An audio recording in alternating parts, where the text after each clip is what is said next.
Hello everyone, my name is Jamin. Thanks so much for visiting my channel. In this video, I have an HP Envy X360. This is going to be the 16AC0013 series of computers. I'm going to show you how to get inside, access your heatsink assembly. So first thing, power down your computer the correct way. Make sure it's off and unplugged from your charger. We're then going to flip your computer over to access the bottom case screws. Now in this computer, you only have 4 screws. You have this one here near the top left of my screen, this one near the top right, and these 2 below near the center. So those are the only 4 screws you have. After that, you're going to take a small, flat, preferably plastic pry tool. I say plastic because it'll scratch your case less than a metal one will. And we're going to go across the seam all the way around to pry this bottom panel off of the rest of your computer. It's usually best to start up here near one of your corners. Don't put the pry tool too far in. You could damage some internal components. Just keep it on the outside edge. And if you get stuck going in one direction, leave it, go to the other side, and continue in the other direction. Once you get your bottom case off, this is what you're looking at for the inside of your computer. Now, as a general repair side note for computers, whenever I'm working on a laptop, I have it sitting on an anti-static mat.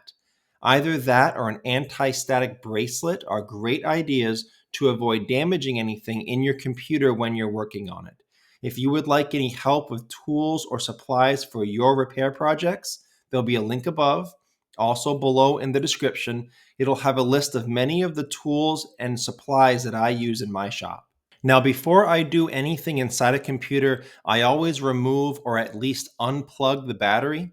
A computer is safest to work on when as little power as possible is running through it. So I'll show you how to access your battery first. So here's your battery down bottom. I'll explain how to unplug it and how to unscrew it. So to unplug the battery, it plugs in right here.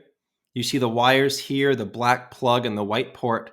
As with any cables or wires in a computer, we avoid pulling on the wires as much as possible because we can damage them and even pull them right out of the plug sometimes.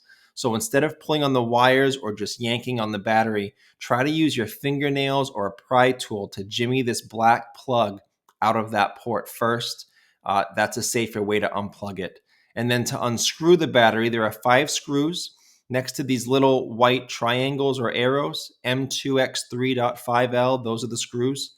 And you have 1 in each of the bottom corners, 1 here near the top right corner, 1 near the top left corner, and 1 in the center near the plug. That's how you would get that battery out. So here's your fan right here, and your heatsink goes from the vent and the fan area down and screws over your CPU.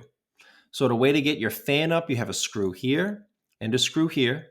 Be very careful when unplugging your fan from the motherboard. The wires are even more fragile than these battery wires, so make sure you use your fingernail and a pry tool to pry that off.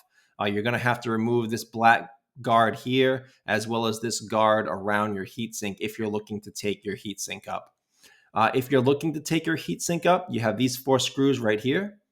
Now, keep in mind, if you're removing your heatsink for any reason, and you expose your thermal paste to air, you definitely want to reapply that thermal paste. Once it's been exposed to air, it's not going to do its job right. So below in the description, I will have a video tutorial on how to fix an overheating laptop computer. In that video, it'll show you how to correctly apply thermal paste. You'll have to clean all the old stuff off. You don't want to put new paste on top of old paste. It won't work well. And then you want to only put a little amount down. You don't want to put too much thermal paste, or it will have the reverse effect. It'll tend to lock heat in rather than facilitate its transfer out. So check out that video link below if you are needing help doing that. So that's the video, how to safely get inside this computer, access your fan and your heatsink assembly. Thanks again so much for watching. Please remember to like and share if this helped you out, if you think it can help someone else out. And feel free to subscribe if you enjoy DIY computer content like this, or if you just want to keep me on hand to answer any of your future computer questions. I do try to answer all questions throughout my channel at least a couple times a day.